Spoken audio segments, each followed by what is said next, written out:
So, anyone refunding Replanted yet?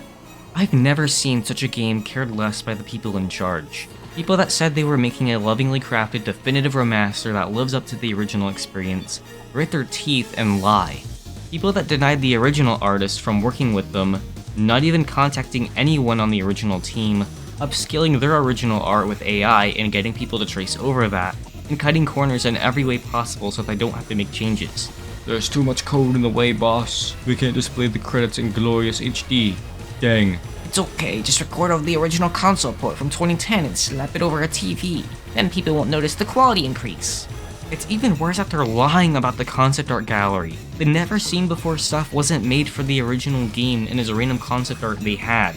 Rich Werner himself even said, WTF, this is not me at all, when seeing the new art.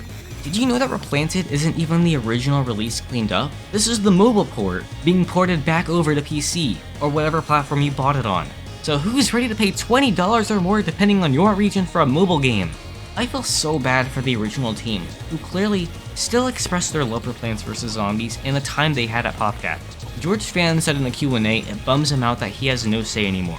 Rich Werner applied to be an artist on PvZ 3 twice and they turned him down both times.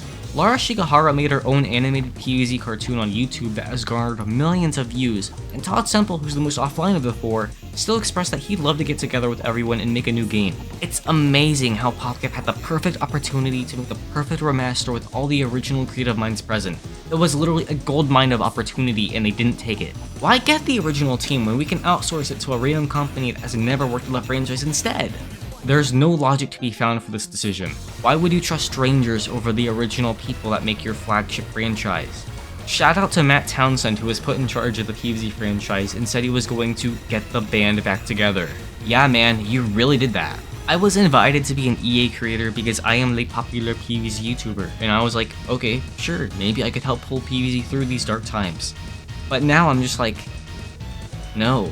I don't want to even associate with EA now. Replanted has really shown how careless PopCap really is in the modern age. Defiling their original game for a quick buck, and copying a fan game for PvZ 3. I know Fusions isn't the most original concept, but it definitely popularized, and you can clearly see PopCap wanting some part of that pie. So I have an EA creator code you will probably be able to use for like, maybe a day until EA revokes it and I get kicked out because I don't want to promote their low quality slop. I was labeled so many things for calling the game a cash grab shortly after it was unveiled. Was I nitpicking in that original video? Yeah, I'm a diehard PvZ fan. When there's so many egregious errors, I'm going to point them out. Even if there were one or two issues, I'd point them out. Not as criticism, but simply because it's funny to point out the things they missed. But Replanted itself is just off in every aspect to where I'm calling out inaccuracies because I want a remaster of the original game to be similar to the original game. Listen to everything I've said before and consider that this was not made with any love and care at all. If they wanted to preserve PvZ's identity, they would have gotten the original team who was more than happy to be on it. But instead, this is a quick cash grab to market off people that don't know any better and remember the game they played years ago. Don't spend your money on this. Support the fans that put in 3 times the amount of effort PopCap does. If you're tempted to see this dumpster fire, I will be streaming it when it drops, so tune into that. I'll be in a VC with a bunch of modders while playing the game. Hopefully I can speedrun it and beat it under 2 hours to get my refund. Hey, I'm Jade, and this was another random rant video. Also, I'm still working on that PvZ 3 review. I'm like halfway-ish done.